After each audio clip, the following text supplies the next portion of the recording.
Jeffrey Epstein's gal pal and sex trafficking accomplice Ghislaine Maxwell just made a shocking declaration. And if Donald Trump thinks she's going to save him, well, he should come up with a backup plan, like resigning. I'm David Reddish. Welcome to Occupy Democrats. And before I begin, I want to say thank you for joining me and subscribe to our channel right now if you haven't. We're doing a subscriber drive at the moment in hopes of hitting 2 million followers. And if you want to help us spread facts, truth, and push back against the orange, possibly syphilitic menace currently living in the White House, it's an easy way to do so. So subscribe now. On to our story. This week saw a historic vote by Congress to release all files possessed by the Department of Justice in connection with the crimes of Jeffrey Epstein, the world's most notorious sex trafficker and Donald Trump's longtime bestie. Trump raised a few eyebrows when he signed the congressional petition allowing for the discharge. Here's a quick recap. The House and Senate passed the bill to release the Epstein files with just a single no vote between the two chambers, and the bill has been ready for President Trump to sign for hours. The president has until December 1st to sign it, and once that happens, the files must be released within 30 days. We'll keep the pressure up, pressure for the president to sign, and then pressure on the DOJ to release the full, unredacted files. No hiding, no game playing, no covering up.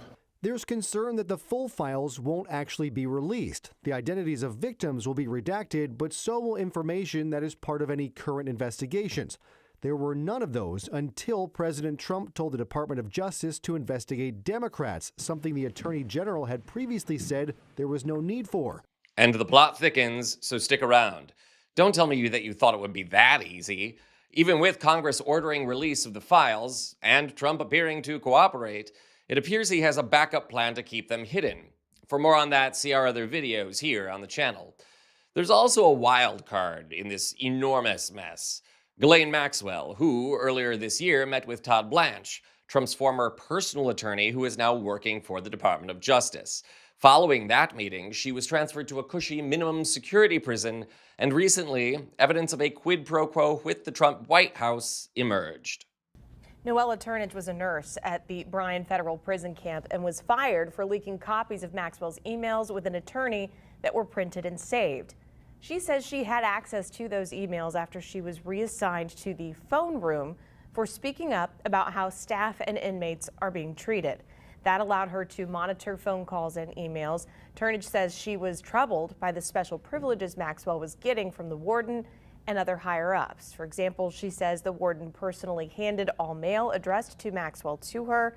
Turnage also told Rusty Surrett with our sister station in Bryan that there were private catered-style visitation arrangements. And there's a new twist coming. Stay with me here.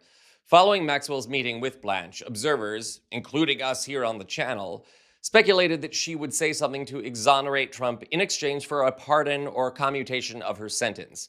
Congress has also eyed calling her to testify about her knowledge of Trump's activities with Epstein, including allegations that he participated in Epstein's exploitation of underage women. But if Trump was banking on Maxwell's help, he just got some very bad news.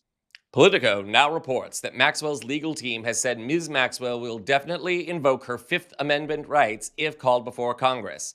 House Oversight Committee Chair James Comer, who earlier subpoenaed Maxwell this year, told Politico, quote, "Her lawyers have replied that she's not going to answer any questions. She's only going to plead the Fifth. I mean, I could spend a bunch of taxpayer dollars to send staff and members down there, and if she's going to plead the Fifth, I don't know if that's a good investment," close quote. Maxwell had previously indicated that she would be willing to testify before Congress in exchange for certain immunity or a reduction of sentence. But now it looks like that's off the table as well. So who does this hurt more, Trump or the House Oversight Committee? Well, that's hard to say, although Maxwell has proven herself a liar in the past. So even if she did testify before Congress, it's not clear what impact, if any, her testimony would have on uncovering the truth about Trump and Epstein, no matter what she said. On the other hand, given Trump's quid pro quo with Maxwell, it appears he was trying to buy her silence. So if he had hoped she would go before Congress and the world to at least say Trump never knew about Epstein's crimes or participated in them, and remember, we already have evidence to the contrary, if Trump hoped Maxwell would help him out, it appears that plan has fizzled. just like so many other Trump plans. Needless to say, we'll keep you updated on the new developments with the Epstein files, Maxwell, and Trump, so remember to subscribe to our channel if you haven't. This is Occupy Democrats.